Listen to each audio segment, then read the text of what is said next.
Ahora vamos a ver las sanciones vigentes por incumplimiento de la normatividad. En el régimen sancionatorio de Sacrilaf y PTE hay que tener en cuenta que quien hace esto es la Superintendencia de Sociedades y tiene dos tipos de sanciones. Las primeras son económicas. Estas van hasta 200 salarios mínimos legales vigentes, equivalentes a 232 millones de pesos. Estas acciones pueden ser sucesivas. ¿Qué significa esto? Llega a la superintendencia a una compañía, hace su visita in situ y valida que tiene algunas deficiencias. Establece el nivel de la gravedad de las deficiencias e impone una sanción. Al imponer la sanción también exige un plan de mejora. Cuando hace de nuevo la validación sobre la implementación del plan de mejora, el funcionamiento del mismo y cómo éste ha mitigado los riesgos y ha hecho que el programa realmente funcione en la organización, vuelve a encontrar deficiencias, entonces las sanciones pueden ser sucesivas. Sobre el mismo tema, la superintendencia puede volver a sancionar a las personas jurídicas en hasta 232 millones de pesos. Es importante tener en cuenta esto porque los planes de mejora en el régimen sancionatorio pues son parte fundamental de evitar nuevamente una sanción y se debe hacer de una manera adecuada, progresiva y realmente que cierren las brechas. Por otro lado aparecen las sanciones administrativas. Estas investigaciones son a los administradores o al oficial de cumplimiento y las vamos a desarrollar así.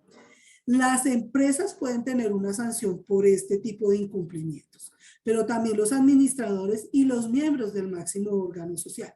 Porque cuando usted lee la normativa es clara en indicar unas funciones y unas actividades a las personas dentro de la organización. Esas actividades que se les indican son sujetas de evaluación por la superintendencia y si las personas no las han cumplido, lamentablemente son sujetas de una investigación. El oficial de cumplimiento aún más, porque dentro de la norma se le ha dado unas funciones específicas y unas tareas específicas. Como bien lo mencionaba Fernando, no es parte de la tarea de solamente el oficial de cumplimiento, es un trabajo conjunto dentro de la organización y el oficial de cumplimiento es garante de que este trabajo que se ha implementado y se ha puesto en marcha funcione y las personas dentro de la organización lo cumplan adecuadamente. Bueno, continuando acá y retomando, hay otra figura de control dentro de la sociedad colombiana que es el revisor fiscal. El revisor fiscal es el auditor de los estados financieros, pero también se le ha delegado la función o dentro de sus tareas debe validar el funcionamiento de este plan y debe validar que sea eficiente y que sea eficaz, que mitigue los riesgos, que le permita a la organización cubrirse frente a un riesgo de contagio, frente a la realización de transacciones con personas que no tengan una buena conducta, que hayan sido condenados por procesos de corrupción. Entonces es muy importante tener en cuenta el trabajo. Gracias. Es muy importante tener en cuenta el trabajo que el revisor fiscal tiene frente a este tema. Bueno, tenemos algunos ejemplos que hemos recabado dentro de las sanciones que la superintendencia ha implementado en sus verificaciones. El primero es para una compañía de reaseguros donde la superintendencia realizó la investigación y comprobó que esta compañía estaba inmersa en un soborno transnacional. Entonces, dio una sanción por no cumplir con el plan de transparencia y ética empresarial. En otro caso, un representante legal de una organización recibió un comunicado solicitando la información sobre el plan de transparencia y ética empresarial. Lamentablemente, esta persona no dio una respuesta a estos comunicados, en donde se le solicitaba temas sobre el beneficiario final, el análisis de los accionistas y los temas que requerían de análisis de contrapartes.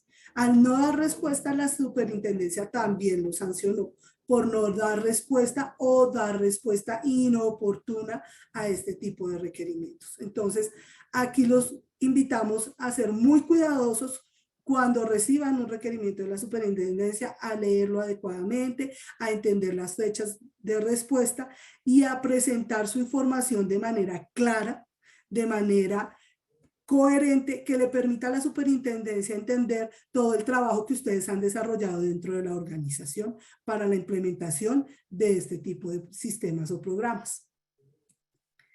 En cuanto a SagriLab, en el análisis de las sanciones que ha implementado la superintendencia o que ha impuesto, encontramos 3 puntos importantes. El primero es estructura. En estructura nos damos cuenta que los nombramientos no se hacen oficialmente, no se documenta como solicita la norma. No se hace una asignación formal al oficial de cumplimiento y a las personas dentro de la organización de las funciones respecto del sistema SagriLab, y no se hace un fortalecimiento del sistema. El sistema se aplica pero no es revisado frecuentemente y no se hacen los análisis necesarios para validar cómo se está aplicando el sistema. En actualizaciones aparecen los documentos, los manuales, los esquemas de análisis de contrapartes, pero sobre todo las matrices de riesgos. Estas deben ser dinámicas, deben asociarse a las transacciones de la organización, al cambio en el mercado y al cambio de acuerdo a lo que se requiere en la organización, porque si se inicia un nuevo servicio, un nuevo proceso, pues se debe validar si estas interacciones requieren un análisis de riesgo en cuanto al lavado de activos y financiación del terrorismo. Por último, informes. Los informes se presentan inoportunamente o no se presentan. Es muy importante hacer un seguimiento a que se presente, pero también estos informes deben tener un soporte, pues puede que la compañía nunca detecte una operación sospechosa, pero deben tener un soporte de cómo llegaron a esa conclusión. Y adicional, la congruencia de los informes. En algunos casos, las compañías reportan tener un sistema implementado y cuando se les hace la visita o se les requiere información por parte de la superintendencia, pues no aparece esta información, no es congruente, no están los manuales actualizados y la superintendencia impone sanciones por este tema. Bueno, vamos a hablar de las organizaciones sin ánimo de lucro que ya las habíamos mencionado.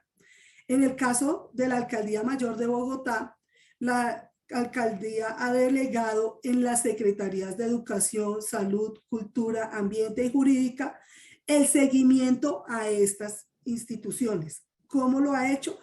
Asociando, si es una compañía, si es una sociedad que se encarga de beneficiar o de prestar programas en educación, la Secretaría de Educación. Si se encarga de apoyar a ambientalistas o temas que quieran ver con el mantenimiento del ambiente, al equipo de ambiente. Y así ha seleccionado a todas las secretarías. En el área jurídica le seleccionó las que no estuvieran dentro de las demás categorías. ¿Y cuál es la sanción? La responsabilidad por daño al patrimonio público. Entenderán ustedes que estas organizaciones se encargan del bienestar de la sociedad. Por ende, todos debemos estar vigilantes sobre el uso de los recursos y se entiende como un patrimonio de la sociedad, un patrimonio público, el recurso que se utiliza. Entonces, las personas que estén trabajando en mantener estas organizaciones deben también tener en cuenta que la responsabilidad se va a llevar a cabo en el caso de una sanción, de una investigación, por responsabilidad por daño al patrimonio público. Es importante tener en cuenta esto porque este dinero, a diferencia de las compañías vigiladas por la superintendencia, promueven el bien común y todos debemos hacer la tarea de estar pendientes de evitar que este dinero se desvíe en actividades que no corresponden al objeto de la organización sin ánimo de lucro. Bueno, por último, datos personales. En datos personales hemos recabado algunas de las cosas más importantes que la superintendencia en sus sanciones ha revisado.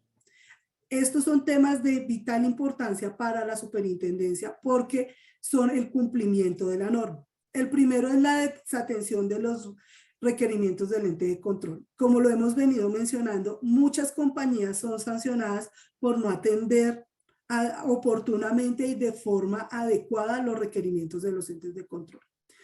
Por no atender los requerimientos en eliminación de datos hechos por las personas, naturales a las sociedades, indicando que su nombre o sus datos personales sean retirados de estas bases de datos administrados.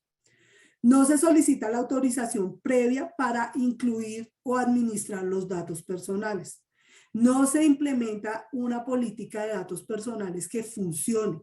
Puede que la compañía la haya escrito, tenga un manual, pero no funciona. Al igual que en los otros programas de cumplimiento, se requiere hacer la operativización de estas actividades, la vigilancia y el monitoreo que permitan identificar que se cumple la norma y se protegen los datos de las personas.